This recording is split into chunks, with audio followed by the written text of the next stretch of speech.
Denver, Stapleton Airport, July 19th, 1989. Known as the gateway to the Rockies, Denver is the starting point for journeys all over the U.S. 1,300 planes take off from here every day, carrying over 75,000 passengers. It's the peak of the summer season, and Stapleton is packed with vacationers and business travelers.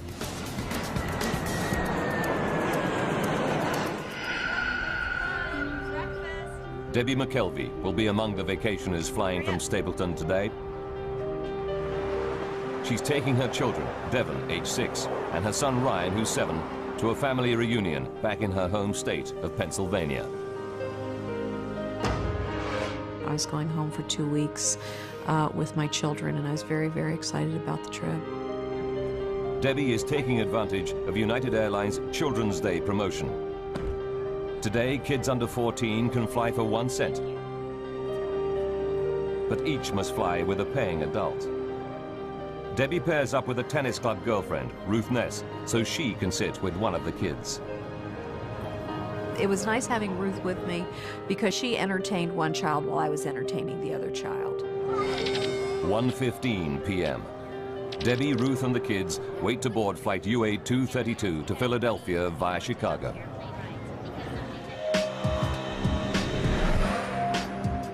Commanding the flight is Captain Alfred C. Haynes.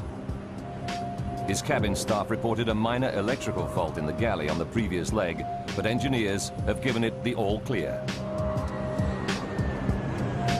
Captain Haynes is a veteran pilot with 7,190 hours logged in the DC-10. The passengers will be in safe hands today. The DC-10 is a great airplane to fly. I think it was termed an old man's airplane because it's so simple to fly. At this time, in the late 1980s, there are over 400 DC-10s in service. But it's a plane with a troubled history.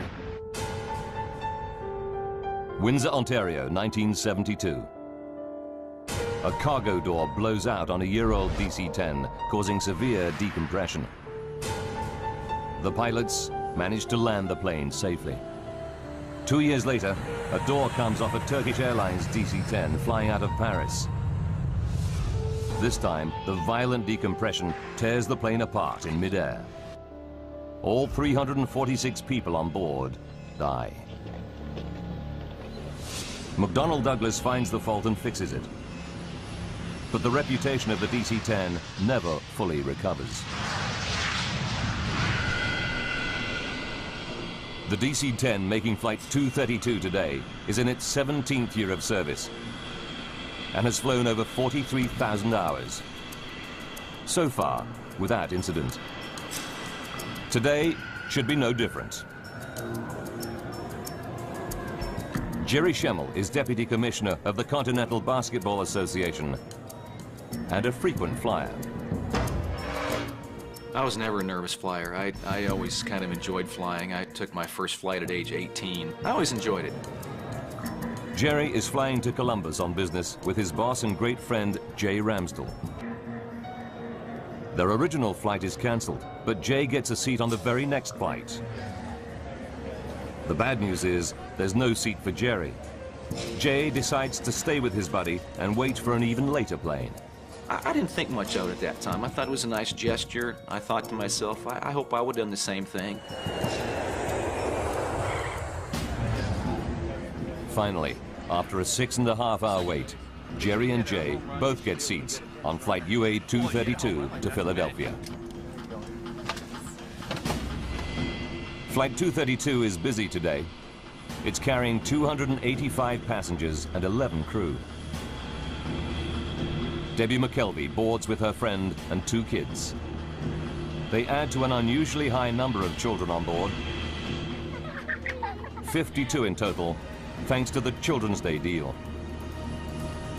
For senior flight attendant Jan Brown Law, lots of children on board means a busy flight ahead. After a 4-day trip, Jan is excited to be heading home to Chicago. I just remember feeling just the energy of this last leg and getting all pumped up to do the service. Captain Haynes, co-pilot Bill Records, and flight engineer Dudley Dvorak run through their pre-flight checks.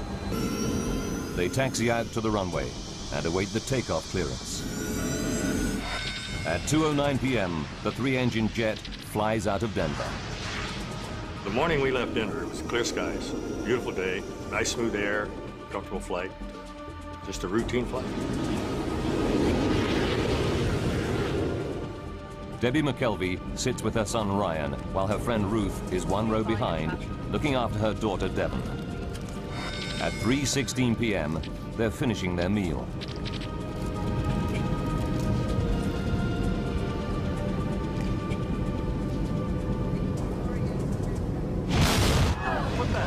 Suddenly, out of the blue, a terrifying blast rips through the plane.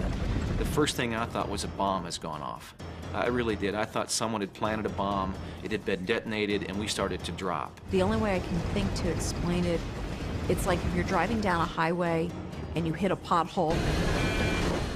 Jan Brown-Law fears it may be a breach in the plane's fuselage. I instinctively sat down on the floor and held on, not knowing if it were a decompression, that everything that isn't tied down securely is going to be sucked out. There's no sign of any visible damage inside the plane. But up in the cockpit, Captain Haynes scans the engine instruments and quickly realizes that his number 2 engine is malfunctioning. I've never had a jet engine fail in flight. Only in the flight simulator, never in flight. But this time, it's happening for real. 3:17 p.m.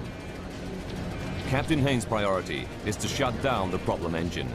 He's not too worried. The DC-10 can fly comfortably on its remaining 2 wing-mounted engines. Haynes follows the shutdown procedure and cuts off fuel and power to the number 2 engine.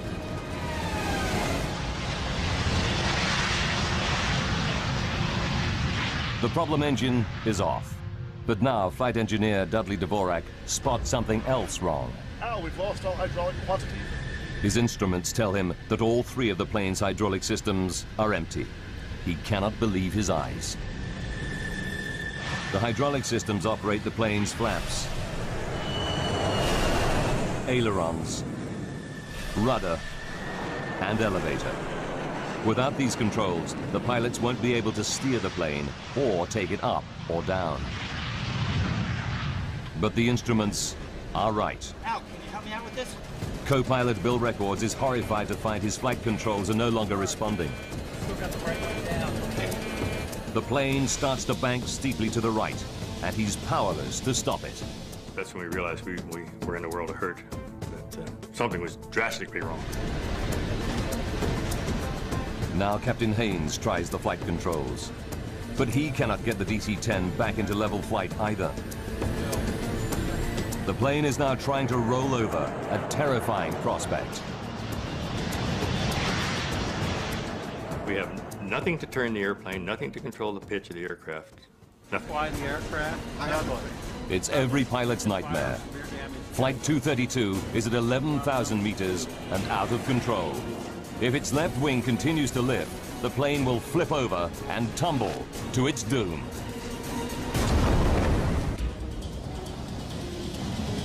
United Airlines Flight 232 is down to 2 engines. Worse still, the plane has lost all conventional flight controls. Despite everything that Captain Haynes tries, the plane seems bent on turning over. Back in the cabin, the passengers feel the plane banking steeply. Now, my son at 7½, he had always been a people watcher. And he looked around and he said, something's not right here. You could feel the turn. You could feel the sensation physically of your body leaning off to the right side. I remember feeling that and thinking that was very unusual. 3:18 p.m. The left wing is so high that the plane is in an extremely steep bank. Al Haynes knows that within a few more seconds, it will roll over and tumble out of control. There is just one old aviator's trick left to him. If it fails, Flight 232 is doomed. The first reaction was to just close one throttle and push the other one up, see if maybe that would help. In a desperate bid to restore level flight, Haynes tries adjusting the relative power of the 2 wing engines. If the right engine runs faster, the airplane will bank left, and vice versa.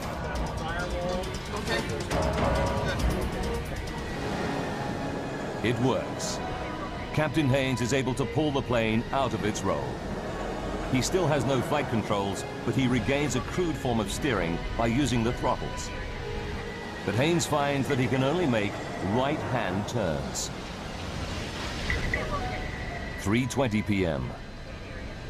Co-pilot Bill Records radios Minneapolis Air Route Traffic Control Center. UA232 heavy. We shut down engine. He reports the loss of flight controls and requests a flight path to the nearest airport. The pilots have no idea how they're going to land the crippled plane. Ladies and gentlemen, this is the captain. We've shut down the number 2 engine. Now Captain Haynes tells passengers that one engine has failed, but he doesn't mention the loss of flight controls. Chicago, but we may be just a little Not all the passengers find his words reassuring. You could just feel a tenseness in the flight attendants. And that's when you kind of felt there's something not right here. Captain Haynes knows that time is running out. UA232 is dropping at around 250 meters per minute. They need to attempt an emergency landing soon, before they lose height altogether. 3:22. Air traffic control informs the flight crew that their nearest runway is at Sioux Gateway. This is a small regional airport near the sleepy town of Sioux City, Iowa. 3:25 p.m. A quiet afternoon in a Sioux City fire station is about to get a whole lot busier. When Fire Chief Robert Hamilton hears an alert called in, he suspects something big. I've been in this business a long time, and you can kind of tell. You have almost a sixth sense, I guess. Within minutes, the fire chief's hunch is proved correct. UA232 is heading right for his city.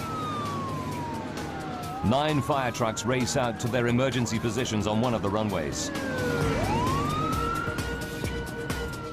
Now Captain Haynes and his crew have to work out how they're going to land the plane with barely any controls. Before they can make a plan, they hit another problem. The DC-10 starts to soar up and then down in a random, uncontrollable cycle. For the pilots, it's like riding a roller coaster through the sky. We had no idea how long we were going to keep that airplane in the sky. Debbie McKelvey feels the plane's erratic motion and fears for her life. Here I have a 6-year-old and a 7-year-old. You start praying, if I'm going to die, please make sure we all go and we all go quick. 3:26 p.m. Captain Haynes calls his senior flight attendant up to the cockpit. When I opened that door, the whole atmosphere hit me. It's the worst crisis possible. The captain tells Jan to prepare the cabin for an emergency landing. As I walked through the first-class cabin, I just could not look anybody in the eye because I was afraid they'd read the fear in mine. Denny Fitch is a DC-10 training pilot flying home from an instructor session. He knows that something is wrong and offers his help. 3:29. What Denny finds in the cockpit shocks him.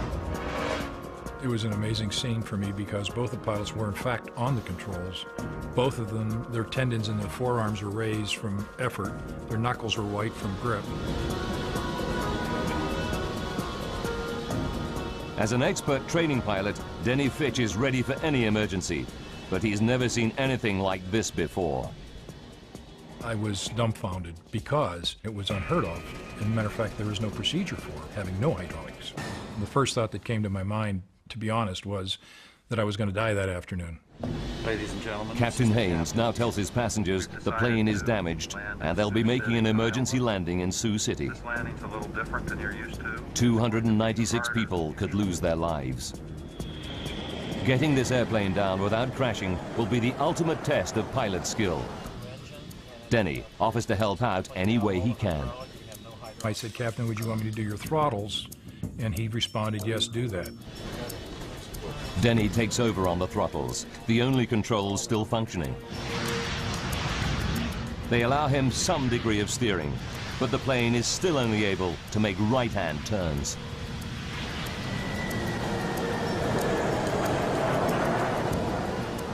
As far as I'm concerned, he's now the fourth member of the crew because he was willing to step in there and help us any way he could. 3:48. The DC-10 is now 12 minutes from Sioux City Airport, and they're running out of altitude. It's time for the pilots to face an almost unthinkable prospect. In a few minutes, they must attempt to land a 165-ton jet without proper flight controls. The lives of 285 passengers are in their hands.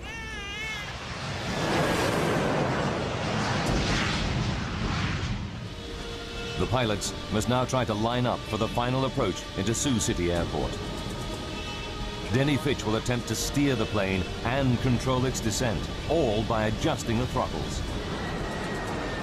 What's more, the plane can only make right-hand turns.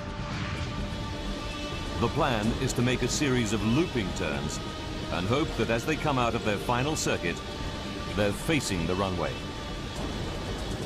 The odds are stacked against them.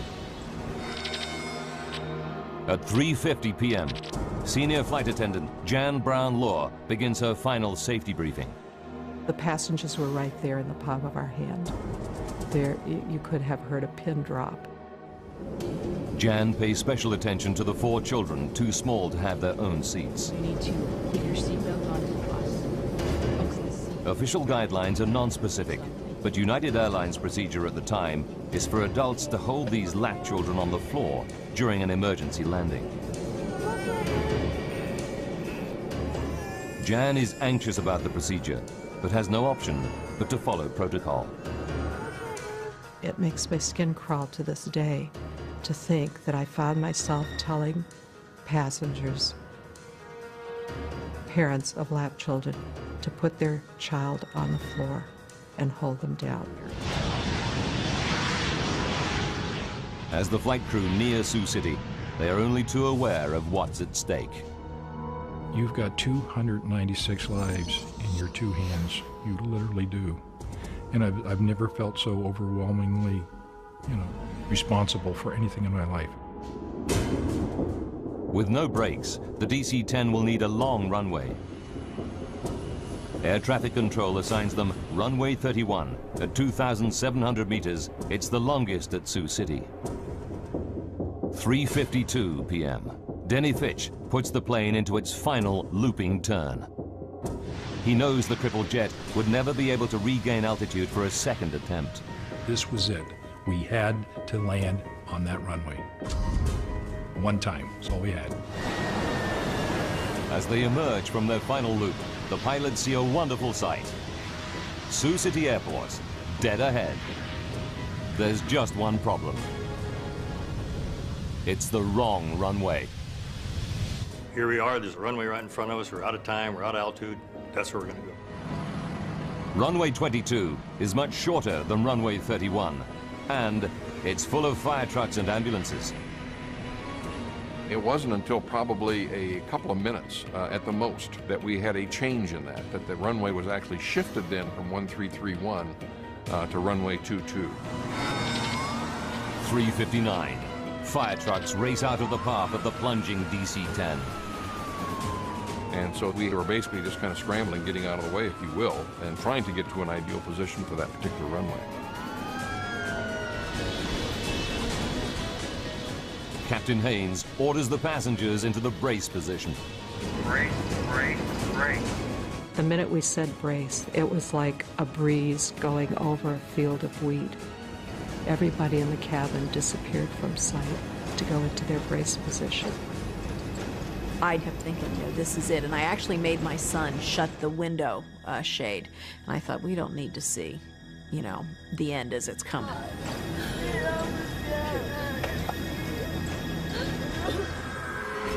As the pilots desperately try to line up the airplane with the runway, they realize they're still coming in at 400 kilometers per hour, around 150 kilometers per hour faster than normal.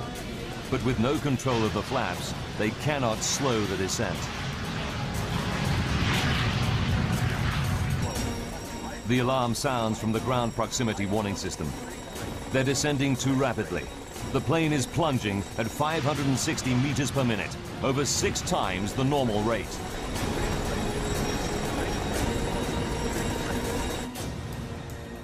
Down on the ground, a local news crew races into position to cover the crash landing. Not gonna be pretty. 4 p.m. Just seconds from landing, the nose and right wing drop. If they come in at this angle, the plane could break apart. And I shoved both the throttles to maximum power, hoping that that would result in the nose being pulled up. Denny Fitch desperately struggles to bring the nose back up, but it's too late. The engines don't respond in time. 4 p.m. and 16 seconds. The plane smashes into the runway. It just felt like we dropped out of the sky and hit the ground. It wasn't like it was an emergency landing. It was a crash. I could hear all the screeching metal and noises that you've never heard before and you hope you'll never hear again. The right landing gear and wing shear off, spilling fuel and sparking a fire. I could see fireballs because I guess the plane, you know, it's screeching on the runway. And then that was my next thought.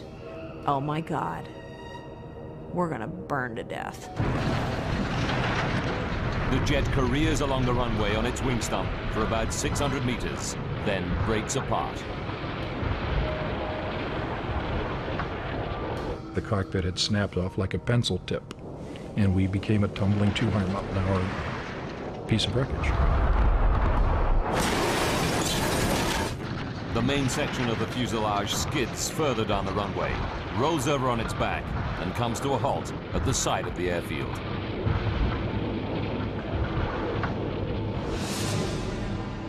The plane is split into 3 main pieces: cockpit, tail section, and middle passenger section.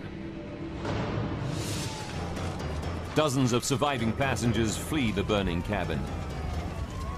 Fire trucks and ambulances race to help them. Emergency workers arrive to an horrific scene of dead and injured passengers.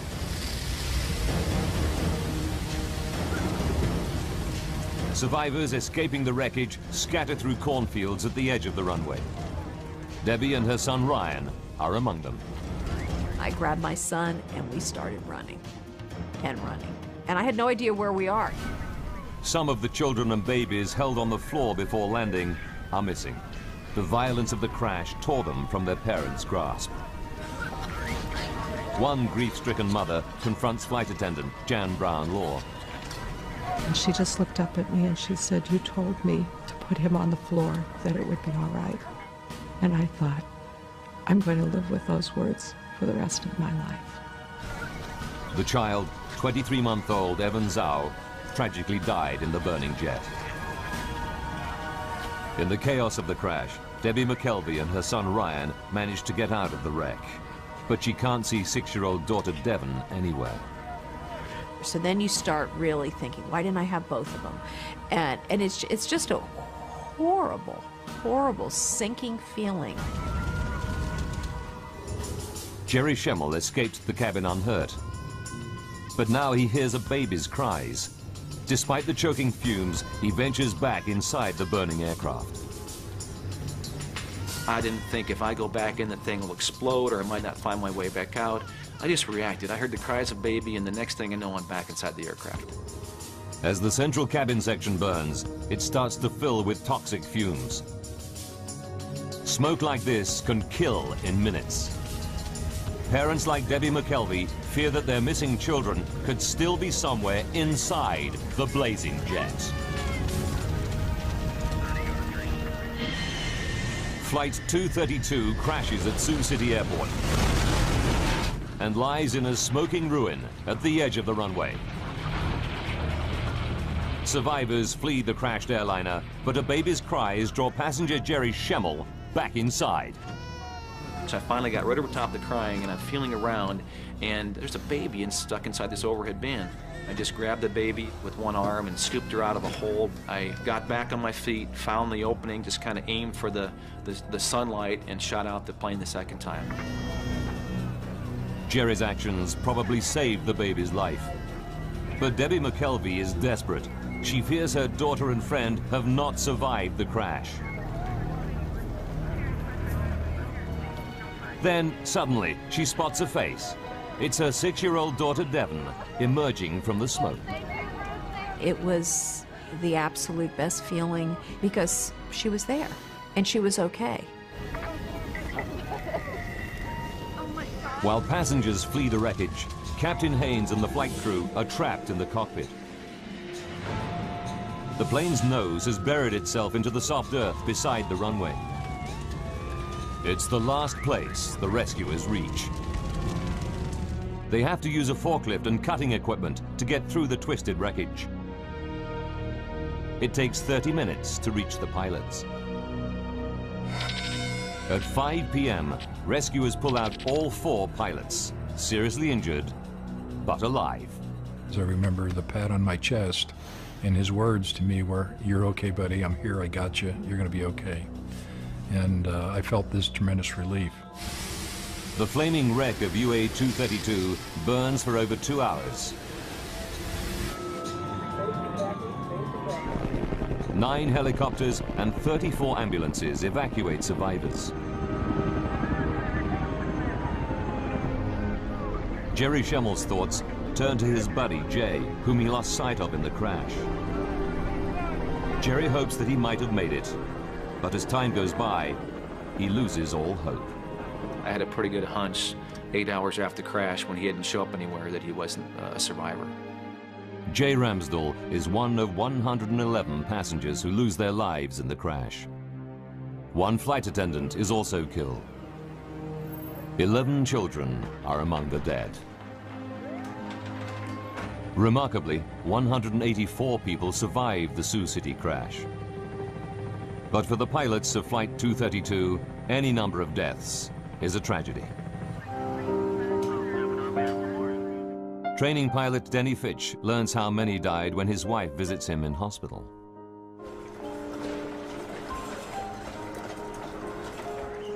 And she started crying because she realized I didn't know the truth. That in fact 112 people had died behind me. And I saw her cry. I had my answer. And I cried every waking moment for the next 3 days. I just couldn't stop crying. It just so tore my heart out to know that people died behind me. I was ready to die for them, and I didn't want them to die. Al Haynes and the flight crew are determined that something positive should come out of the tragedy. I would like to say that this crew, and in fact the entire industry, is dedicated to finding the cause of this accident, so maybe we can never have it happen again.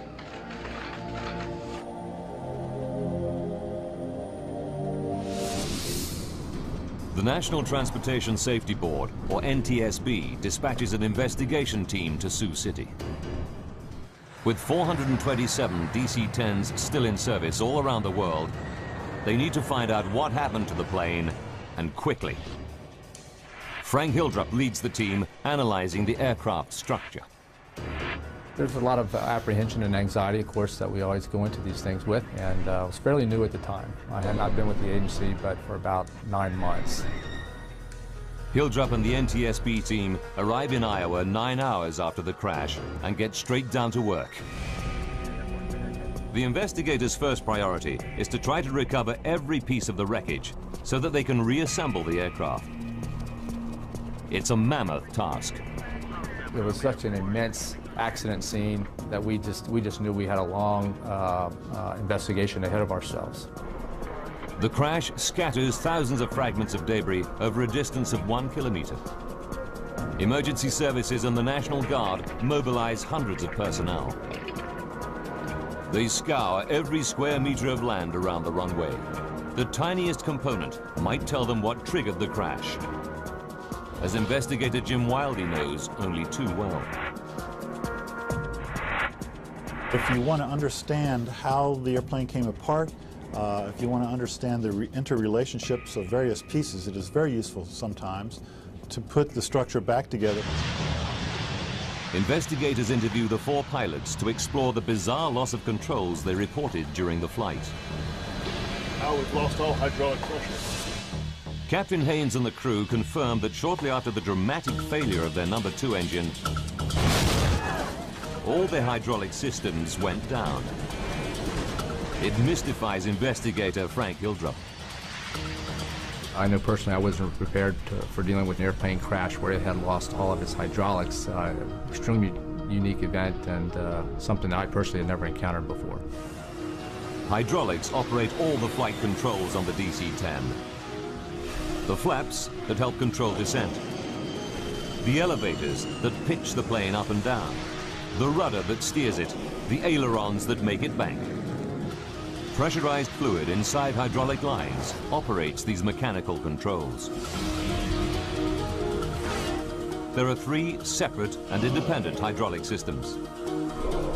Even if one system is breached, it should not cause the loss of hydraulic fluid in the others.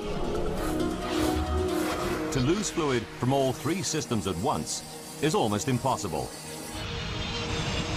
Experts put the odds at 1 billion to 1. Then, an unexpected find. Farmers 90 kilometers from Sioux City report aircraft wreckage scattered on their land. Investigators examine the debris and find that it includes components from the number 2 hydraulic system in the tail near the failed engine.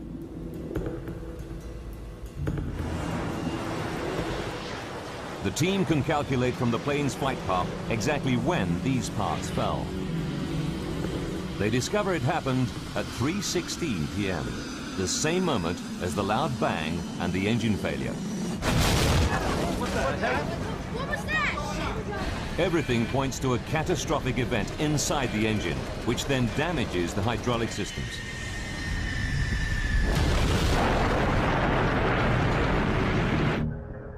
They go back to the wrecked plane and examine every millimeter of its hydraulic lines.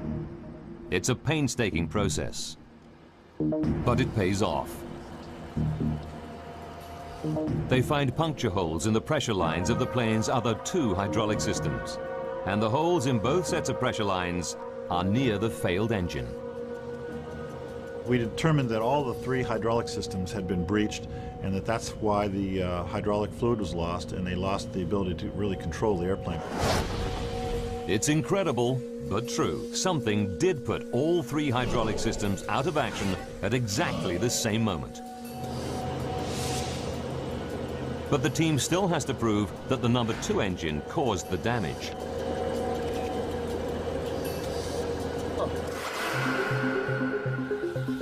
They inspect the puncture holes with a scanning electron microscope and find minute traces of titanium. Titanium is used for critical airplane parts because it's tough, yet very light. On the DC-10, the only titanium anywhere near the tail section is inside the number 2 engine.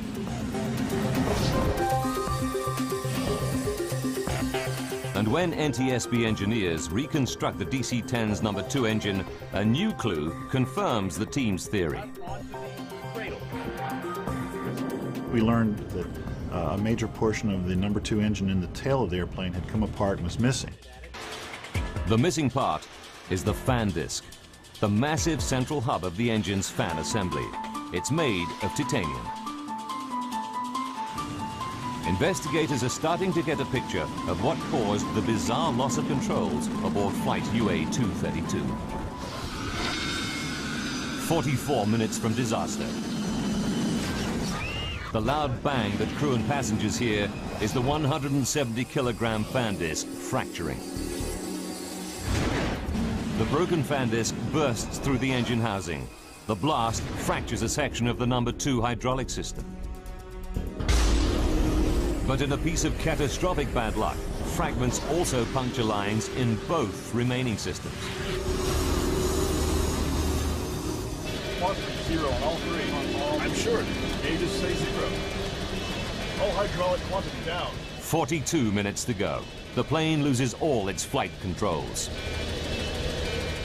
The tail section is so badly damaged that the plane can only make right-hand turns. And without elevators, the pilots cannot keep the plane on a level flight path through the sky. But the NTSB investigators still don't know what caused the fan disc to fracture. Until they find out, more than 200 other DC-10s could be flying around with engines that have a similar hidden fault.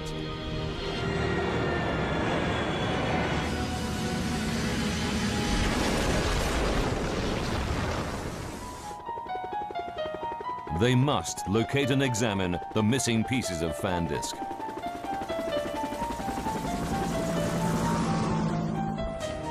Investigators calculate the likely trajectory of the fan disc debris to find out where it might have landed.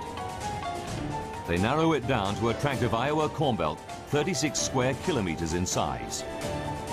I would consider the search for that fan disc certainly a needle in a haystack type of effort.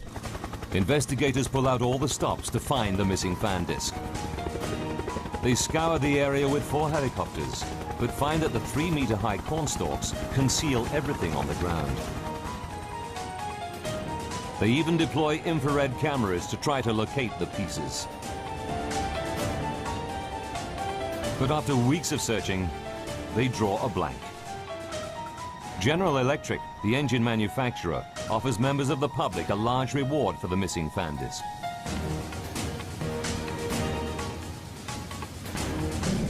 But there's still no sign of it. 2 months go by, and harvest time comes around. Janice and Dale Sorensen have a 180-hectare farm right in the middle of the search area. Tuesday, October 10th, 1989, and Janice Sorensen is out bringing in the corn. As I was combining, I felt a little resistance on the front of the combine, and I backed it up and then put it in neutral and got out and looked, and I knew immediately that this was the piece they were looking for. It's a massive chunk of debris, half buried in the earth. Teams from General Electric and the NTSB race to the Sorensen farm.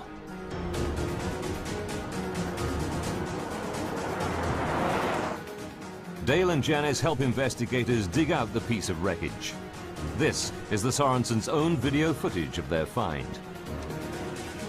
I had a little shovel long, and I went and got the tractor with a loader and put a chain around it, hoisted it up, and then we took it down to the turkey shed, which was not very far away, and we had hot water there, so we washed it off, so it was spick and span. Investigators quickly confirm that the debris is a major chunk of the missing fan disc from flight UA232. Then they find another piece nearby. Together, the 2 parts complete the entire missing fan disc. Janice Sorensen learns that her find could hold the key to the disaster. I was very emotional about it. I had some tears. It was a combination of excitement of finding the piece and of the tears for those who'd lost their lives. One more. Janice and her husband Dale collect General Electric's $120,000 reward. They give over half the money to charity. The NTSB can now begin the next phase of their investigation. They fly the fractured fan disc to the labs of the engine manufacturer General Electric to find out what could break apart such a robust metal component. Jim Wildy, a metallurgist by training, examines the fan disc, starting with the main fracture line where it broke apart. He spots something branching off it, a fatigue crack 13 millimeters long. It's rare to find metal fatigue in a fan disc. These components are specifically designed to withstand the enormous rotational forces within the engine.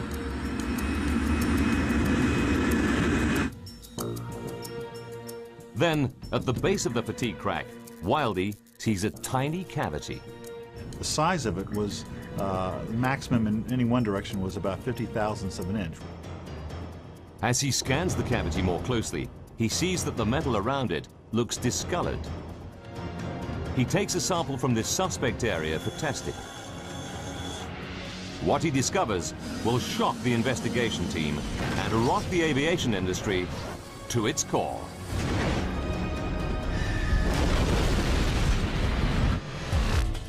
Investigator Jim Wildey examines a tiny cavity in the fractured fan disc from flight UA232. What he finds stuns him.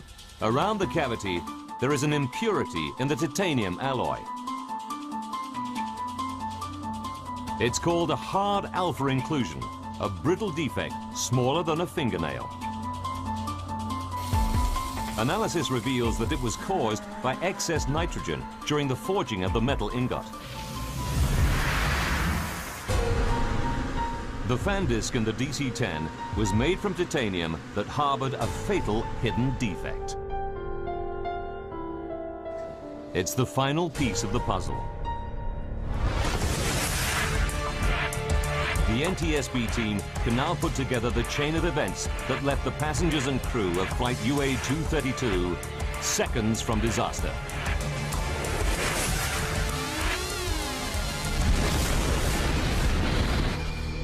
As the DC-10's fan disc rotates at 3,800 RPM, the huge stresses initiate a minute crack in the defect. With every flight, it grows fractionally bigger. July 19th, 1989, 44 minutes from disaster. The fan disc has been in service for 15,503 flights over 17 years. The crack reaches 13 millimeters in length. The faulty fan disc can no longer cope with the stresses imposed by its rotation. It shears in two. The damage it causes makes the DC-10 virtually unflyable. For the next 40 minutes, the pilots struggle to control the plane.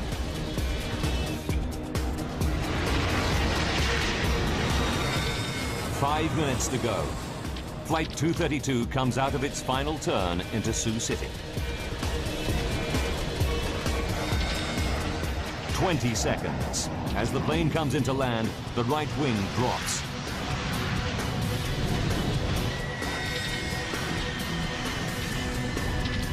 Disaster strikes.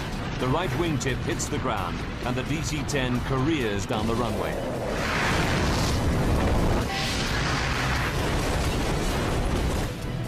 A $21 million jet weighing 165 tons is brought down by a tiny metallic flaw. For the NTSB investigation team, there's a terrible twist to the tragedy. Investigators discover that United Airlines technicians made a routine inspection of the defective fan disc just 16 months before the crash. They're disturbed. The crack was on the fan disc surface. At the time of the inspection, the crack could have been close to 13 millimeters long. This disc had been inspected before the accident, and we determined that the crack was of a detectable size, but that it just wasn't detected. The NTSB report concluded that the crack was probably missed due to human error. The report accepted that United Airlines inspection procedures complied with regulations and were up to industry standard, and cited human factors as an industry-wide problem in engine inspection. In the wake of the Sioux City disaster, the Federal Aviation Authority upgraded engine inspection procedures. The FAA also demanded changes to the DC-10's hydraulic systems. Airlines were required to add shut-off valves to limit the amount of fluid that can drain from a breach in hydraulic lines. But today, lab children are still allowed to remain unrestrained during emergency landings.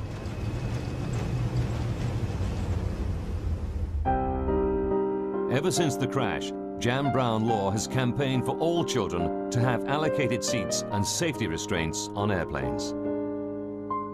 She has never forgotten the young boy, Evan Zhao, who lost his life on her watch. Evan would be 17 years old today had he been in a seat. Denny Fitch, Al Haynes, and the other crew members received industry awards for their extraordinary professionalism and valor. Jerry Schemmel, who now has children of his own, will never forget the debt he owes the pilots. I've thought about those guys every day for 16 years. I don't think we could have been equipped with a better cockpit crew than what we had. The safety measures triggered by the Sioux City crash transformed aviation safety, not just on the DC-10, but on all passenger airliners. The new rules should ensure that such a bizarre and devastating accident can never happen again.